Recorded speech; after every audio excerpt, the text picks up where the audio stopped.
Good evening, ladies and gentlemen. This evening we will unveil a new vision for Holywood Golf Club with bold and exciting development plans that will help our club move forward into a new era. We believe these plans mark an important chapter in the club's history. They will enhance our reputation and put our facilities on a par with the best that's out there. In moving forward with these proposals, not only will we improve our service offering to existing members, but we will be in a stronger position to attract new members to join our club, which will add significantly to our revenue streams. In addition, by investing in the future, we will be able to meet the growing aspirations of our members while keeping subscriptions affordable and staying abreast of all our legislative responsibilities. In essence, our vision is to position Holywood Golf Club as an exemplar of what a forward-looking progressive club can be and what it can achieve.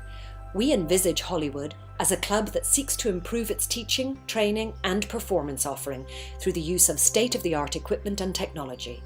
A club whose top-tier facilities will help to grow the name of golf in its catchment area and beyond. A club that attracts more children to our sport by providing them with high-level coaching in specialised facilities and educating them on their fitness and health. What's more, we want to provide a leisure offering that will broaden our appeal beyond golf. One of our primary goals will be to demonstrate that excellence can be affordable and that quality facilities can be accessible to a wider range of potential users. So it is our aspiration to provide the members of Holywood and their families with greatly enhanced club facilities and to extend the range of activities on offer. The challenges golf clubs are facing are not insignificant. All golf clubs are finding it increasingly difficult to attract and retain sufficient members to make the business of running a golf facility viable.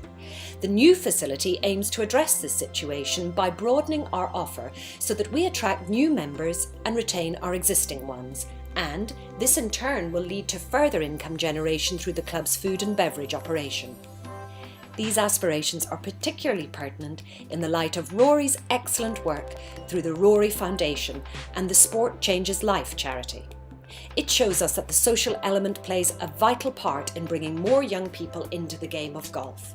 Moreover, it teaches us that by offering better opportunities and facilities to young people who might not otherwise have such access, we can play a part in helping them to improve not only their games, but also their lives. Let's turn our attention now to the main areas within our development plans. They comprise 8 key elements, which are a superb state-of-the-art health and performance suite, a high-tech indoor golf simulator suite designed to bring the outdoors indoors, 3 new range bays, new modern male and female changing areas, a brand new welcoming reception with an attractive front entrance, a new buggy storage facility, new locker provision for our younger male and female members, and, most importantly, the installation of a lift to the first floor to facilitate disabled users. Now let's look at each of these areas in a little more detail, starting with the performance suite. Over the last 20 years, developments in technology and sports science have transformed how athletes perform. This applies equally in golf. Physical conditioning is a core element of any top golfer's training. Giving amateur golfers this knowledge can enhance their games enormously and extend their golfing lives through injury prevention. So, the purpose of our new performance suite will be to educate golfers and athletes using best-in-class equipment and highly trained sports science professionals. In this way, all of us will be able to gain a better understanding of our health and the type of training we should be doing to meet our fitness and golfing goals. The indoor golf simulator lounge will not only provide entertainment, it will also have a strong teaching function. Its 2 state-of-the-art golf simulators will allow users to play over 80 courses worldwide in comfort. And with food and beverage facilities available, it will be a great place to host parties and fun events for friends and families. In addition, the simulators can capture data from every shot so they can also be used as teaching bays. Sliding doors will give easy access to the range bays outside and increase the size of the golf simulator lounge as required. As can be seen from this slide, the fully separated range bays will allow practice tuition and club fitting. And because the bays are close to the gym, there will be a natural synergy between our golf coaches and our fitness professionals. All of them will work together to fast-track any possible improvements to our players' movement and swing patterns, and they'll also seek to address any physical limitations and reduce potential injury. The bays will be fully closed with shutters which, when open, will allow the ball to be hit down the 17th fairway.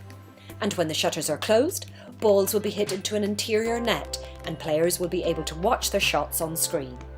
The plans include provision of an all-weather tee in front of the bays and an extension the right-hand side of the 18th green to move play away from the clubhouse. In terms of changing rooms, new gym changing facilities will be built with showers, toilets, lockers and changing space.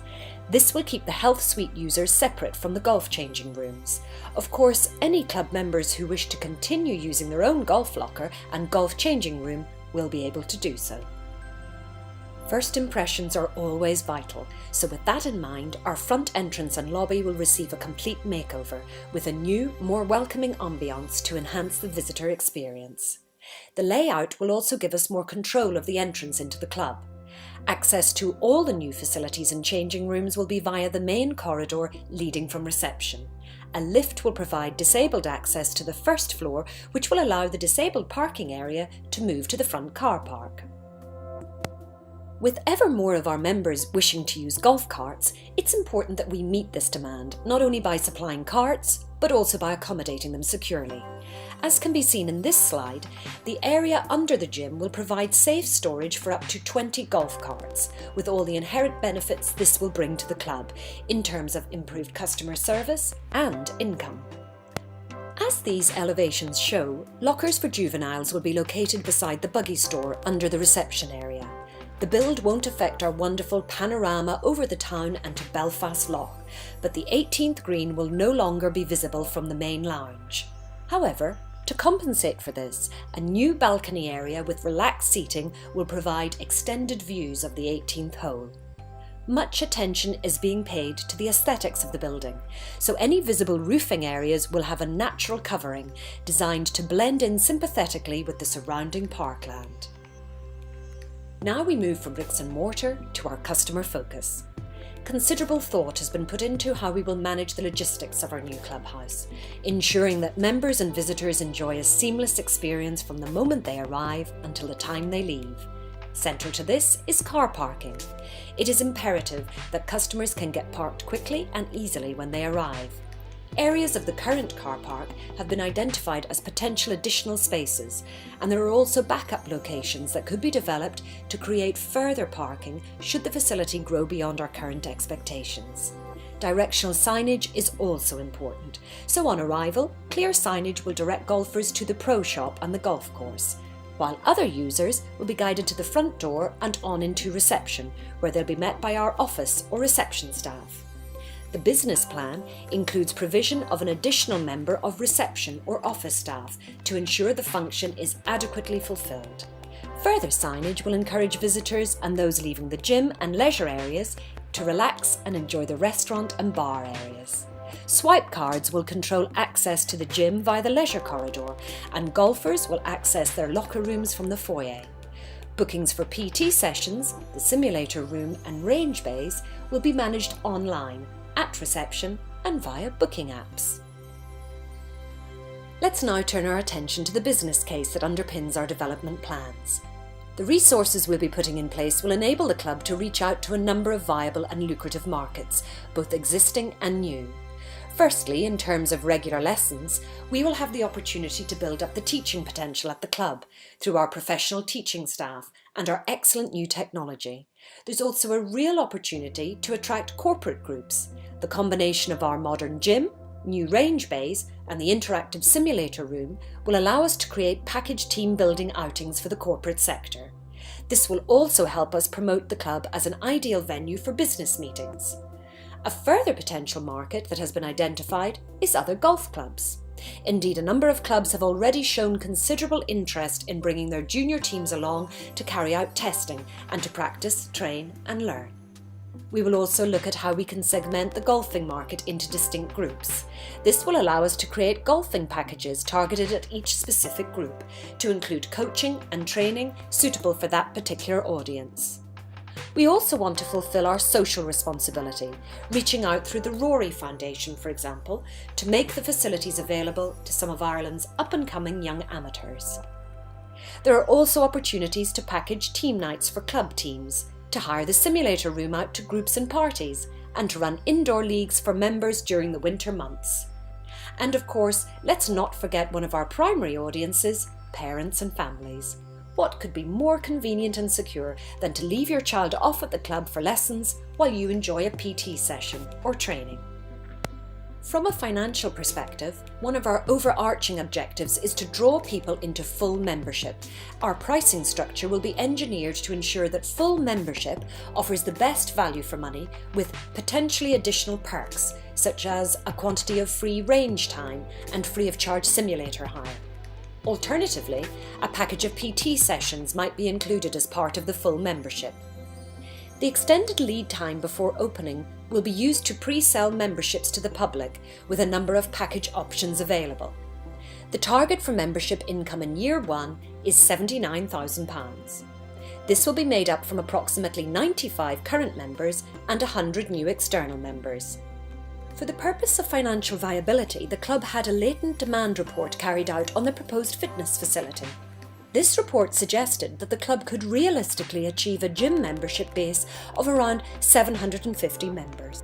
We are aiming initially for 100 members, which is 13% of this target figure. This will bring about baseline performance of profit and marginally exceed break-even for the gym facility. Our strong financial performance over the last 8 years has helped to build up the club's reserves and move us into a healthy cash position. This will allow us to invest in the next chapter of our club's development. In order to ensure that tax implications have been fully investigated and thought through, the club has appointed corporate accountants Ernst & Young to assist in its VAT governance for the project. Ernst & Young are assisting on the financial plan and VAT considerations. Built into the financial plan is as follows: £80,000 for a kitchen refit to bring the kitchen up to modern day standards and help it to keep up with demands placed on it. £20,000 towards a fence for the 6th hole to protect its short-term future. £100,000 for the gym and the technology fit-out for the academy. £45,000 provision for refurbishing the current clubhouse roof. £20,000 for finishing works at the maintenance shed, and £935,000 of build costs for the new facilities. In order to achieve all of this, the club only needs to borrow £250,000, and the committee seeks permission from the club members to approve this amount of borrowing for the entire project. In this financial plan, the club has been extremely conservative with projected income levels. We have made no adjustment for knock-on effects in food and beverage sales. Instead, we have costed it on 100 members in years 1 and 2, increasing to just 200 members in year 3, with static overall golf membership across the 3 years. We have inserted contingencies where we think there are savings to be made. In short, we feel we have made a very conservative estimate of baseline performance. Return on investment. In 2011, the club undertook a refurbishment of the clubhouse. The investment of the previous development is paying off year on year, and there is no reason to believe that the new development will deliver anything less. The only difference this time is that members will not be paying directly for anything through any levy. With even more customers, food and beverage sales should continue to grow, and these additional revenues will help us keep golf affordable and maintain the high standard of our course. There is no doubt that considering the scale of this development, the capital investment from the club is relatively small. More importantly, the long-term payback will see Holywood Golf Club benefit for years to come. The work can be carried out without any levies and without any significant increase to fees in the years ahead. Indeed, as our plan comes to fruition over the next 3 to 5 years, we would hope to see subscription fees start to come down and meet one of our primary goals to make golf more affordable. At the Extraordinary General Meeting in 2016, there was a unanimous decision to proceed with this development. Tonight, the committee encourages each of you to agree to this borrowing of £250,000. By doing so, we will be able to take our club forward, creating facilities of which we can all be proud and which will reap the highest rewards for our members.